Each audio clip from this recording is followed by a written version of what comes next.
Hi friends, welcome to వాణి రుచులు. టమాటా నిల్వ పచ్చడి తయారు చేసుకోవడం. ఇక్కడ మనం టమాటా ముక్కలు ఎండలో ఎండబెట్టి పచ్చడిని ప్రిపేర్ చేస్తాం కదండి. ఇప్పుడు ఎండతో పని లేకుండా ఇన్స్టాంట్గా 1 అవర్లో టమాటా పచ్చడిని ఈజీగా ప్రిపేర్ చేసుకోవచ్చు. టేస్ట్ కూడా చాలా బాగుంటుంది. ఒకసారి ట్రై చేయండి. ఇక్కడ 1/2 కిలో టమాటాలని వాటర్ తోటి బాగా శుభ్రం చేసుకోండి. ఇలా శుభ్రం చేసుకున్న వాటిని పొడి క్లాత్ తోటి మనకి టమాటా మీద తడి లేకుండా బాగా తుడుచుకోవాలి. టమాటా మీద తడి అనేది ఉంటే మనకు పచ్చడి పాడవుతుందండి.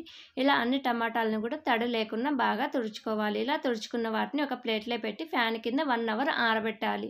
ఇలా ఆరబెట్టుకున్న వాటిని పక్కన పెట్టుకొని ఇప్పుడు పచ్చడిలోకి చింతపండు 50 గ్రాముల చింతపండు తీసుకొని ఇందులో ఈనెలు కానీ అలాగే ఏమైనా విత్తనాలు ఉంటే అవన్నీ తీసేసి బాగా శుభ్రం చేయాలి. ఇలా శుభ్రం చేసుకున్న దాన్ని పక్కన పెట్టుకొని ఇప్పుడు ముందుగా ఆరబెట్టుకున్నటువంటి టమాటాలు తీసుకొని చాకుతోటి మీడియం సైజు ముక్కల్లాగా కట్ చేసుకోండి.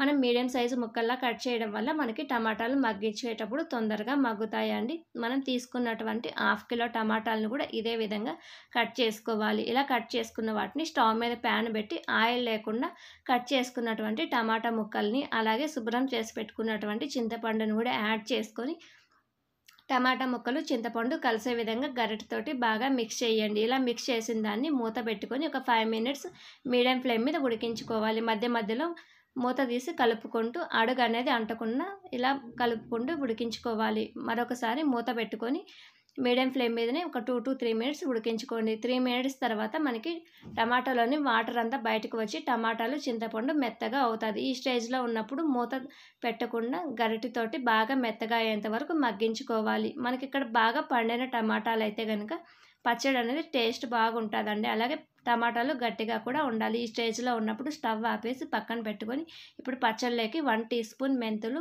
2 టీ స్పూన్ల ఆవాలను యాడ్ చేసుకొని మెంతులు బ్రౌన్ కలర్ వచ్చేంత వరకు ఫ్రై చేసుకోండి. ఇలా ఫ్రై చేస్తే మనకి మెంతులు చేదు అనేది ఉండకుండా ఉంటుంది. వీటిని చల్లారడానికి పక్కన పెట్టుకొని చల్లారిన తర్వాత మిక్సీ జార్లోకి యాడ్ చేసి మెత్తని పౌడర్లా గ్రైండ్ చేయాలి. ఇలా గ్రైండ్ చేసుకున్నటువంటి పౌడర్ని పక్కన పెట్టుకోండి. ఇప్పుడు మనం ముందుగా మగ్గించి పెట్టుకున్నటువంటి టమాటా ముక్కల్ని మిక్సీ జార్లోకి యాడ్ చేసుకోవాలి. ఇలా యాడ్ చేసుకున్న వాటిని మనకి కోర్సుగా కావాలంటే కోర్సుగా అయినా గ్రైండ్ చేయొచ్చు, మెత్తగా కూడా గ్రైండ్ చేసుకోవచ్చు అండి. ఇందులోకి మనం గ్రైండ్ చేసి పెట్టుకున్నటువంటి ఆవాలు, మెంతుల పొడి, 1 టీ స్పూన్ పసుపు, అలాగే 4 టేబుల్ స్పూన్ల కారం, ఇది 1/2 కప్ అండి కొలతలతో, 1/4 కప్పు సాల్ట్ని యాడ్ చేసుకొని మనం మెత్తని పేస్ట్లా గ్రైండ్ చేసుకోవాలి. ఇలా గ్రైండ్ చేసుకున్న దాన్ని ఇప్పుడు మనం వేరొక గిన్నెలోకి ట్రాన్స్ఫర్ చేసుకోండి.